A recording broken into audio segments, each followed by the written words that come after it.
Hi, this is Rob Hanley for the Durham Duplicate Bridge Club on Tuesday, April the 23rd for the 499er game. We have two hands for you today. The first one is number 3.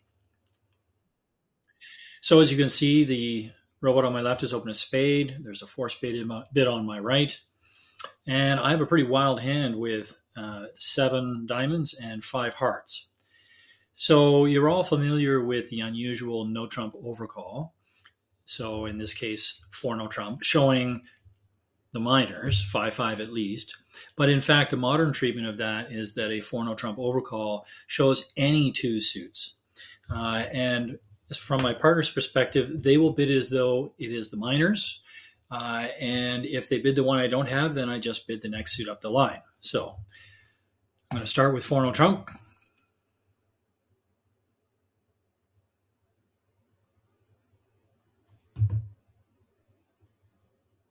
And partner got around to bidding 5 clubs.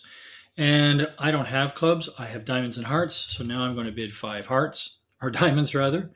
And now that my partner knows I have diamonds and hearts, that I did not, in fact, have clubs.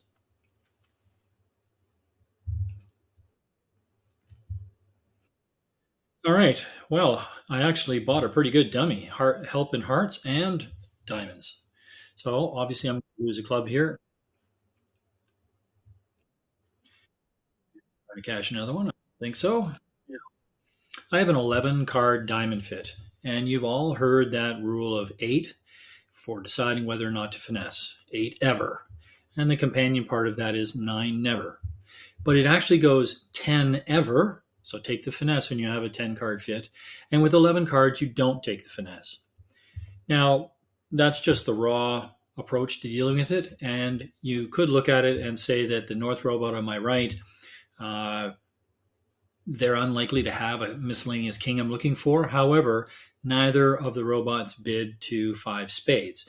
So that makes me think that there's more chance that they're split and that I'm going to go with the true odds. So I'm actually going to play for the drop. Play the queen because why not? And now I'm going to cover the ace. There you go. So the diamond split 1-1. And now it's just a question of finding that king of hearts. That one around. So clearly I'm actually going to take 12 tricks here. It doesn't matter what I discard. I can just cross ruff the remaining tricks. And my 10 of hearts is now open.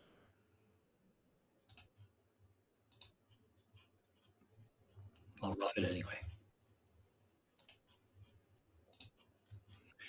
And I'll claim the last 3 tricks. So, as I say, it's sort of a modern treatment to bid for no showing any 2 suits in lower ranking suits. If partner bids the one you don't like, then you just continue up the line. All right, we're going to pause here for a second. And here we are with hand number 11.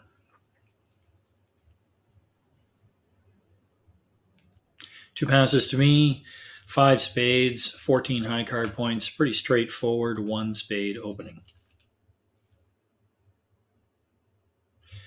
So partner's raised to 2 spades, and that shows a good 5 to a bad 10 high card points.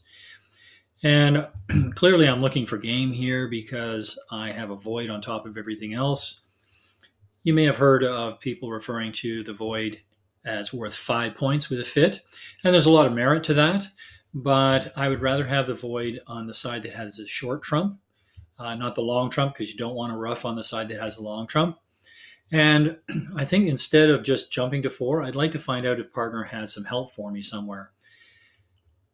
Clearly, the club suit looks like it needs more help than the diamonds, and you generally bid the cheapest one first, so I'm going to bid 3 clubs. And this promises 3 or 4 clubs, and as I say usually, the king jack, and I'm looking for fillers, the ace or the queen. Now, if my partner has a minimum, so that would be 5 to 7 high card points, they will sign off in 3 spades all the time, regardless of what they have in clubs. If they have a maximum with some help in clubs, they're just going to jump to 4 spades. And there we are.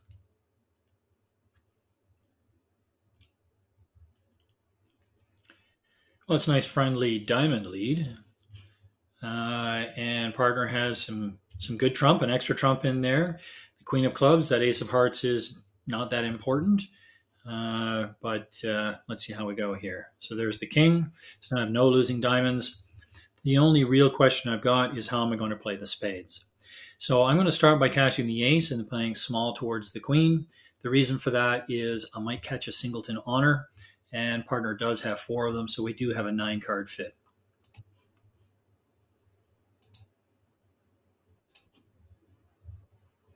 And a small one. There goes the king. So notice that the jack is on my left with the east robot. So back comes a club.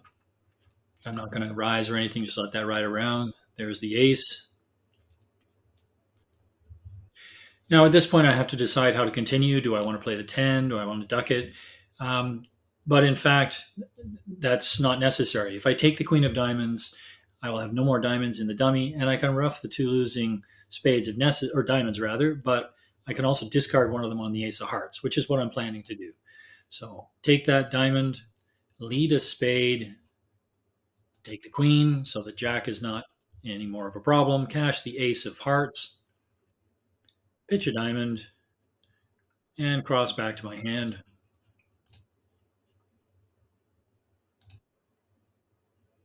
And I pitch another one there, it doesn't matter. And ruff the last diamond.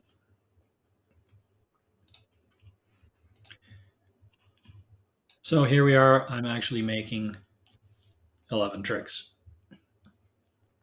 So this is a good example where a natural game try by me, I was able to locate some help from my partner in clubs. If I just jump to 4 spades instead of making a game try, I'm kind of hoping that partner doesn't having too many values wasted in hearts. And this is just a little more accurate. It's also worth mentioning for those of you that like Bergen raises that if my partner had bid 3 clubs or 3 diamonds, depending on which version of Bergen you're playing, to show me 7 to 9 high card points and 4 spades, I would be left with no way to find out whether they had any help for me in clubs.